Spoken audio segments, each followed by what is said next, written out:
ప్రపంచంలోనే real estate రంగానికి బ్రాండ్గా పేరు తెచ్చుకున్న హైదరాబాద్ ఇప్పుడు అదే రంగంలో కాస్త నెమ్మదించింది. ఎకరం ధర అమాంతం 100 కోట్ల వరకు ఎగిసిన రోజుల నుంచి ఇప్పుడు పెట్టుబడి పెట్టేవారు కరువైన పరిస్థితి నెలకొంది. ఈ పతనానికి పలు కారణాలున్నాయని రియల్ ఎస్టేట్ నిపుణులు అంటున్నారు. అయితే ఇది బ్రేక్ మాత్రమేనని, అసలు సినిమా ముందుంది అని అంచనా కూడా వేస్తున్నారు. హైదరాబాద్లో రియల్ ఎస్టేట్ రంగం కొంత కుదుపుకు లోనైంది.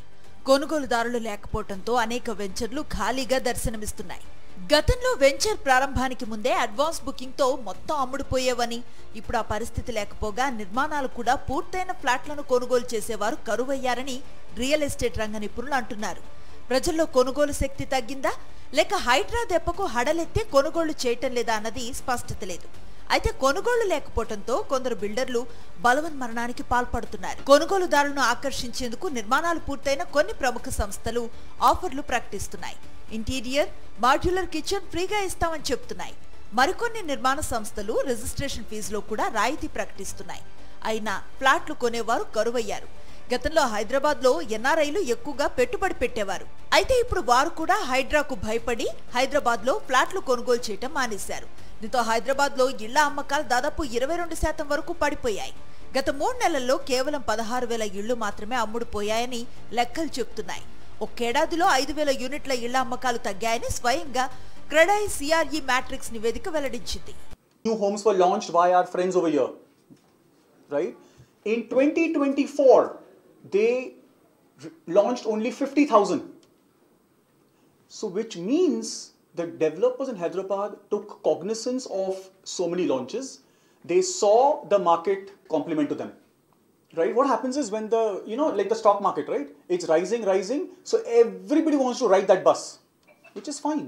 But if you're able to stop and think and go back to the drawing board and say, oh, you know what? I did a bit of launches.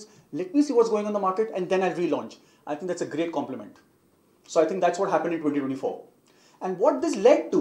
This led to a 15 to 18% decline in the unsold inventory, which is again a great positive. మొదటి నుంచి హైదరాబాద్ లో ఇళ్లకు భారీగా demand ఉండేది. రాష్ట్ర విభజన జరిగిన తర్వాత తొలి 5 ఏళ్లు ఓ మోస్తరు స్థాయిలో నెట్టుకొచ్చిన రియల్ ఎస్టేట్ రంగం ఆ తర్వాత 5 ఏళ్లు తారాస్థాయికి ఎదిగింది. అంతర్జాతీయ సంస్థలు సైతం పెట్టుబడులు పెట్టేందుకు ముందుకు రావడంతో భూముల ధరలకు రెక్కలొచ్చాయి. కోకాపేట, మొకీలా, పుప్పాల్గూడ, నార్సింగి, గచ్చిబౌలి లాంటి ప్రాంతాల్లో ఎకరం 50 కోట్ల నుంచి 100 కోట్ల వరకు పలికింది. అయితే 2023లో తెలంగాణలో ప్రభుత్వం మారటంతో పాటు 6 నెలల్లోనే లోక్సభ ఎన్నికలు కూడా ఉండటంతో రియల్ ఎస్టేట్ రంగం స్పీడ్ కి బ్రేక్ పడింది. కొత్తగా ఏర్పడిన కాంగ్రెస్ ప్రభుత్వం హైడ్రాన్ తీసుకురావడంతో పాటు చెరువుల FTLలో నిర్మాణాలకు బ్రేక్ వేసింది. దీంతో ఏ అపార్ట్మెంట్ లో ఫ్లాట్ కొంటే ఏం జరుగుతోందనని ప్రజలు భయపడటంతో కొనుగోళ్ల అమాంతం పడిపోయాయి. హైదరాబాద్ లో రియల్ ఎస్టేట్ రంగంలో స్తబ్దత వచ్చిందన్న వార్తలను ఇన్నాళ్లు అధికార పార్టీ కొట్టిపారేస్తొచ్చింది.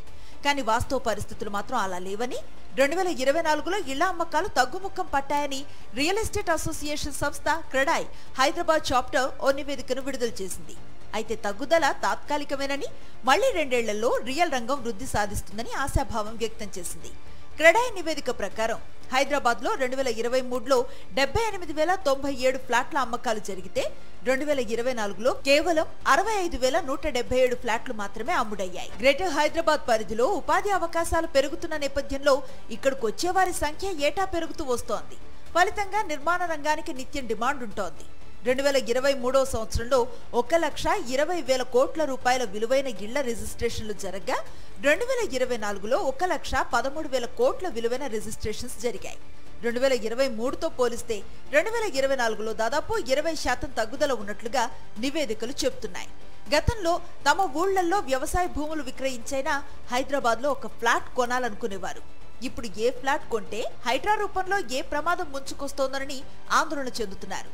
అలాగే ఇటీవల రియల్ ఎస్టేట్ రంగంలో వెలుగులోకి వస్తున్న ఫ్రీలాన్స్ మోసాలు, బిల్డర్లు డబ్బులు తీసుకున్న తర్వాత నిర్మాణం పూర్తి చేయకుండా చేతులెత్తేయటం లాంటి కారణాల వల్ల కూడా రియల్ రంగం ఊపు భారీగా పడిపోయింది. గడిచిన 5 ఏళ్లలో అప్పర్ మిడిల్ క్లాస్ వర్గాలు ఇళ్ల కొనుగోళ్లపై ప్రత్యేక శ్రద్ధ చూపాయి. ప్రశాంత వాతావరణంలో నిర్మించిన విశాలమైన ఇళ్లపై భారీగా ఖర్చు చేశారు. దీంతో 50 లక్షల నుంచి 1 కోటి రూపాయల విలువైన ఇళ్లకు హైదరాబాద్ లో భారీగా డిమాండ్ పెరిగింది. అలాగే కొత్తగా వచ్చే ప్రాజెక్టులో విశాలమైన ఇళ్ల నిర్మాణానికి పలు సంస్థలు శ్రీకారం చుట్టాయి.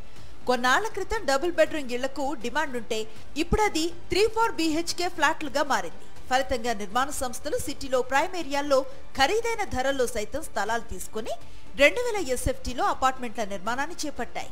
అయితే నిర్మాణం పూర్తయ్యేసరికి వాటి ధర 2 కోట్లకు మించి పలకటంతో ఎగువ మధ్య తరగతి వర్గాల్లో ఇంత ఖర్చు చేసేందుకు ఎవ్వరూ ముందుకు రావటం లేదు. గ్రేటర్ హైదరాబాద్ పరిధిలో ప్రస్తుతం రియల్ ఎస్టేట్ రంగంలో నెలకొన్న స్తబ్దత తాత్కాలికమే అంటున్నాయి రియల్ ఎస్టేట్ వర్గాలు. 2025లో రియల్ ఎస్టేట్ రంగం తిరిగి పుంజుకుంటుందని ఆశాభావం వ్యక్తం చేస్తున్నాయి. ఫోర్త్ సిటీ నిర్మాణానికి రాష్ట్ర ప్రభుత్వం చర్యలు తీసుకోవడంతో పాటు regional ring road project, metro rail విస్తరణ, మూసీ పునరుద్ధరణ ప్రాజెక్టుల వల్ల నిర్మాణ రంగం మరింత విస్తరించే అవకాశం ఉంది అనే అంచనాలు కూడా వేస్తున్నాయి.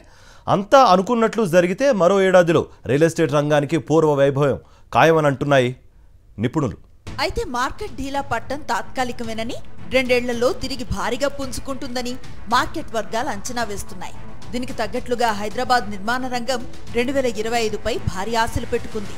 కొత్తగా వచ్చిన కాంగ్రెస్ ప్రభుత్వం గతేడాది నుంచి హైదరాబాద్ అభివృద్ధి కోసం రూపొందించిన ప్రణాళికలు ఒక్కొక్కటిగా పట్టాలెక్కుతూ ఉండటంతో 2025లో రియల్ ఎస్టేట్ రంగం వృద్ధి గణనీయంగా ఉంటుందని సంబంధిత వర్గాలు భావిస్తున్నాయి. అలాగే మెట్రో రైల్ విస్తరణ, RRR ప్రాజెక్టులు పట్టాలెక్కడంతో పాటు ఫోర్త్ సిటీ నిర్మాణంపై ప్రభుత్వం కాంక్రీట్ గా ముందుకెళ్తోంది. దీంతో 2025 రియల్ ఎస్టేట్ కు మంచి ఊపునిచ్చే అవకాశం. హైదరాబాద్ పరిధిలో 2023తో పోలిస్తే 2024లో నిర్మాణ రంగం వృద్ధి ఎక్కువగా ఉంది. అయితే రియల్ ఎస్టేట్ రంగంలో మాత్రం ఆశించిన స్థాయిలో అభివృద్ధి లేదు. ప్రీమియం అపార్ట్మెంట్లు, విల్లా ప్రాజెక్టులకు మాత్రం 2024లో సిటీలో మంచి డిమాండ్ కనిపించింది. మిగతా సెగ్మెంట్స్ లో అమ్మకాలు 2023తో పోలిస్తే 2024లో అది ఆశించిన స్థాయిలో కనిపించలేదు. ప్రభుత్వం మారిన తర్వాత కొన్ని పరిణామాల నేపథ్యంలో మార్కెట్లో కొంతకాలం స్తబ్దత కొనసాగినా ప్రస్తుతం రాష్ట్ర ప్రభుత్వం అనేక అంశాల్లో వేగమైన నిర్ణయాలు తీసుకుంది.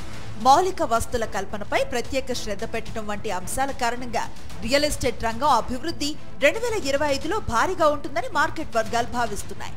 అలాగే హైదరాబాద్ నగరంలో మూసీ పునరుద్ధరణ ప్రాజెక్టుతో సెంట్రల్ సిటీలోనూ నిర్మాణ రంగం మరింత విస్తరించే అవకాశం ఉంది. రాష్ట్ర ప్రభుత్వం రీజనల్ రింగ్ రోడ్ ప్రాజెక్టును చేపట్టి హైదరాబాద్ నగర ఉత్తర భాగంలో నిర్మించే రోడ్డు పనులను ఇప్పటికే టెండర్ల ప్రక్రియను మొదలుపెట్టింది.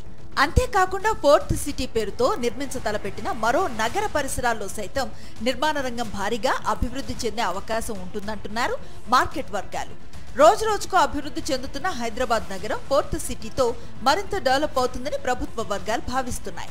దేశంలో ఎక్కడా లేని విధంగా స్పష్టమైన ప్లానింగ్ తో 4వ నగర నిర్మాణం చేయాలని నిర్ణయించింది రేవంత్ సర్కార్. రియల్ ఎస్టేట్ రంగంలో దేశంలో ప్రధాన నగరాలతో పోటీ పడుతున్న హైదరాబాద్ ఫోర్త్ సిటీతో మరింత వేగంగా ముందుకు వెళ్లనుంది. నగరానికి సమీపంలో అంతర్జాతీయ విమానాశ్రయానికి దగ్గరలో ఫోర్త్ సిటీ పేరుతో ఈ నయా నగరాన్ని నిర్మించాలని డిసైడ్ చేసింది. రంగారెడ్డి జిల్లా పరిధిలో మీరాఖాన్పేట, ముచ్చర్ల బేగరి కంచె ప్రాంతాల్లో 13,792 ఎకరాల్లో భూమిలో ఫోర్త్ సిటీ నిర్మాణం చేపట్టేలా అడుగులు వేస్తోంది. హైదరాబాద్ నగరానికి ఈ ప్రాంతం అతి సమీపంలో ఉండటంతో పాటు శంషాబాద్ అంతర్జాతీయ విమానాశ్రయం నుంచి 40 కిలోమీటర్ల దూరంలో ఉన్న ఫోర్త్ సిటీకి మంచి కనెక్టివిటీ అందించాలని ప్రభుత్వం ప్రణాళికలను రూపొందించింది. మెట్రో 2వ దశలో అంతర్జాతీయ విమానాశ్రయం నుంచి దాదాపు 40 కిలోమీటర్ల మేర మెట్రో నిర్మాణాన్ని చేపట్టాలని డిసైడ్ చేసింది. అంతేకాకుండా ఔటర్ రింగ్ రోడ్ కు రేడియల్ రోడ్ల ద్వారా కనెక్టివిటీ ఇచ్చే బాధ్యతను HMDAకి అప్పచెప్పింది. దీంతో హైదరాబాద్ నుంచి ORR ద్వారా వివిధ ప్రాంతాల నుంచి అంతర్జాతీయ విమానాశ్రయానికి చేరుకునేవారు వేగంగా ఫోర్త్ సిటీకి వెళ్లే అవకాశం ఉంది.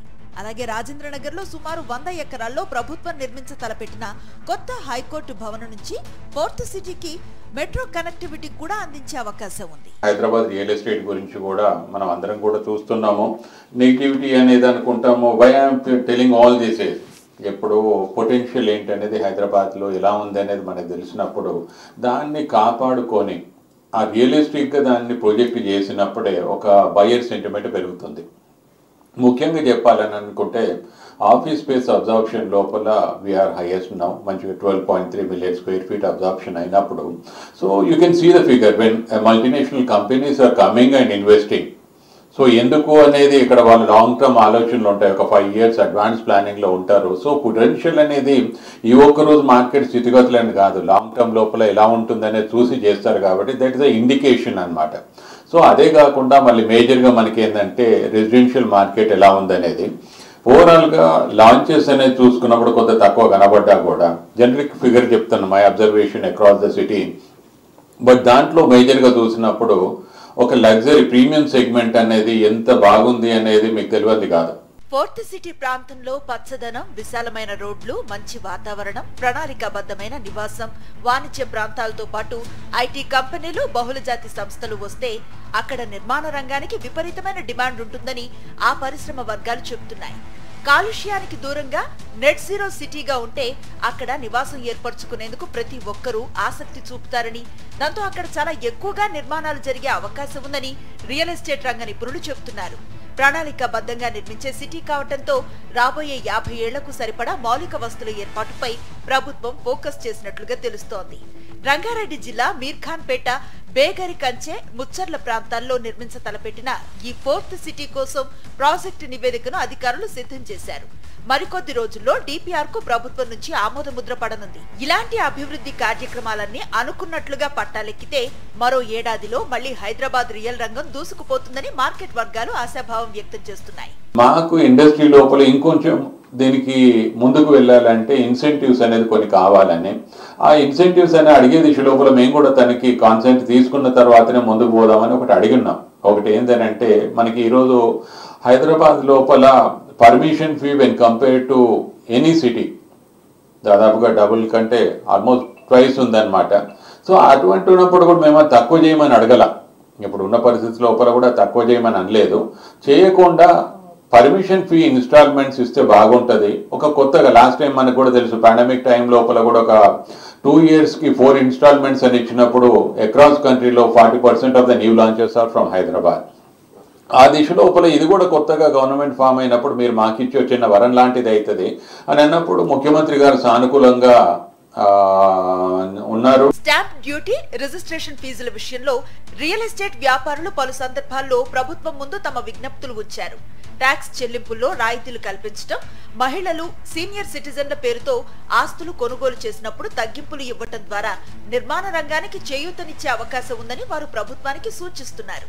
వీటికి ఈ ఏడాది ప్రభుత్వం నుంచి సానుకూల స్పందన వచ్చే అవకాశం ఉందని మార్కెట్ వర్గాలు అంటున్నాయి.